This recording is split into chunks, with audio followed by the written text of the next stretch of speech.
తప్పైతే జరిగిపోయింది, కానీ పశ్చాత్తాపమే ఇంకా కనిపించడం లేదు. పైగా చిన్న చిన్న తప్పులు సహజం అన్నట్టుగా మాట్లాడడం ఒక్క కేటీఆర్కే చెల్లింది. తాజాగా మేడిగడ్డపై కేటీఆర్ చేసిన కామెంట్స్ నిర్లక్ష్యపు ధోరణికి అద్దం పడుతున్నాయి.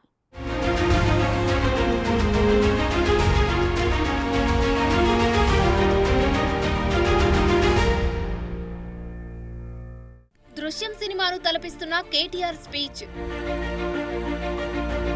తప్పు జరిగినా జరగలేదని బుకాయింపు. మేడిగడ్డ బ్యారేజ్ మరమ్మత్తు పనులు షురూ అయ్యాయి. గత పాలకుల నిర్లక్ష్యమే పిల్లర్లు కుంగడానికి ప్రధాన కారణమని అధికార కాంగ్రెస్ ఆరోపిస్తోంది. అయితే ఈ విషయంలో మా తప్పేం లేదని మొదటి నుంచి బీఆర్ఎస్ నేతలు వాదిస్తున్నారు. మరి తప్పు ఏం లేకపోతే పిల్లర్లు ఎలా కుంగాయి? నిర్మాణ సంస్థ మాత్రం అప్పటి ప్రభుత్వం చెప్పినట్టే కట్టామంటోంది. ఇంతకీ పిల్లర్ల కుంగుబాటుకు కారణం గత ప్రభుత్వం కాదా అంటే ఖచ్చితంగా నో అనే చెప్పాలి. ఒక విషయాన్ని పదే పదే చెబితే అది ఒప్పైపోతుందా? మేడిగడ్డ విషయంలో ప్రస్తుతం BRS working president MLA KTR చేస్తున్నది అదే అంటున్నారు విశ్లేషకులు. నిలువెల్లా నిర్లక్ష్యం, మాటల్లోనూ అసమర్థత. ప్రభుత్వంలో ఉన్నప్పుడు అదే తీరు, అధికారం దిగినా అదే పద్ధతి. అసలు ఏం జరగలేదన్నట్లు బుకాయింపు, కనీసం కొద్దిగైనా లేని పశ్చాత్తాపం. ఇది బీఆర్ఎస్ నేతల తీరు. కాళేశ్వరం ప్రాజెక్టు విషయంలో మాజీ మంత్రి కేటీఆర్ వ్యాఖ్యలపై ఆగ్రహం వ్యక్తమవుతుంది. గతంలో మంత్రిగా ఉన్నప్పుడు మేడిగడ్డపై తేలికగా మాట్లాడిన కేటీఆర్ ప్రస్తుతం కూడా అదే ధోరణి కొనసాగిస్తున్నారు. అది చిన్న పొరపాటులాగే కొట్టిపారేస్తున్నారు. తాజాగా శ్వేతపత్రం విడుదల చేసే సందర్భంగా మేడిగడ్డపై మరోసారి మాట్లాడారు కేటీఆర్. అసలు ఏమన్నారో ఒక్కసారి ఆయన మాటల్లోనే విందాం.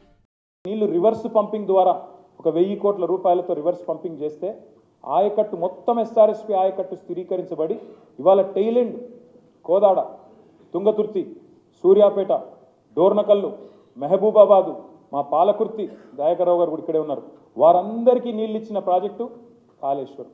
అట్లాంటి కాళేశ్వరం ప్రాజెక్టును కూడా బట్టగాల్చి మీదేసేటట్టు ఒక బరాజులో ఏదో అయితే, అంత పెద్ద కాళేశ్వరం ప్రాజెక్టులో ఒక్క బరాజులో చిన్న నిర్మాణ లోపం ఉంటే ప్రాజెక్టు మొత్తమే లోపభూయిష్టం అన్నట్టు చూపెట్టే ప్రయత్నం ఏదైతే చేసినారో అది శుద్ధ తప్పు.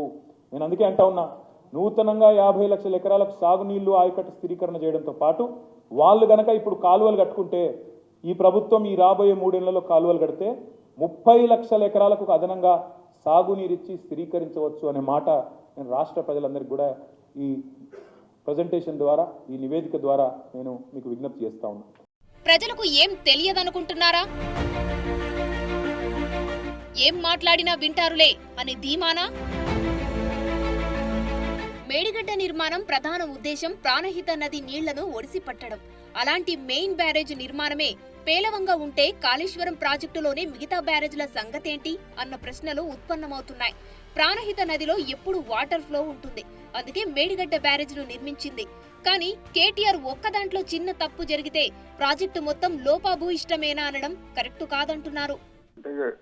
పొలిటికల్ కామెంట్స్ అక్కడ పక్కకు పెడితే don't want to comment on political.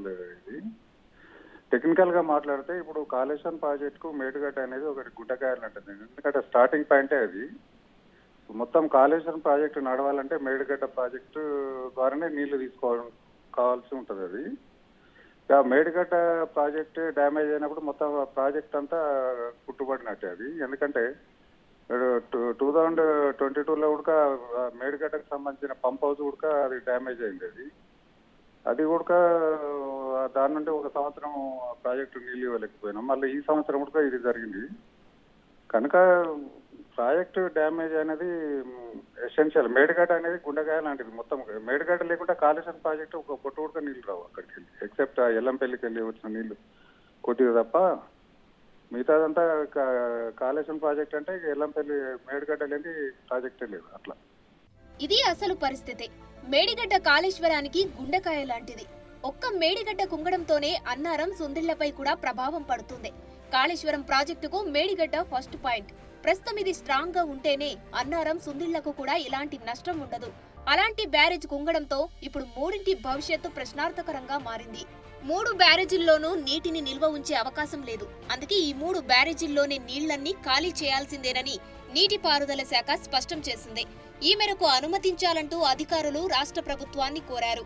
Medigadda కుంగుబాటుపై అధ్యయనానికి ఖాళీ చేయడం తప్పనిసరిగా పేర్కొన్న నీటిపారుదల శాఖ అన్నారం సుందిళ్లలోనూ జలాల తరలింపునకు అనుమతివ్వాలని కోరింది.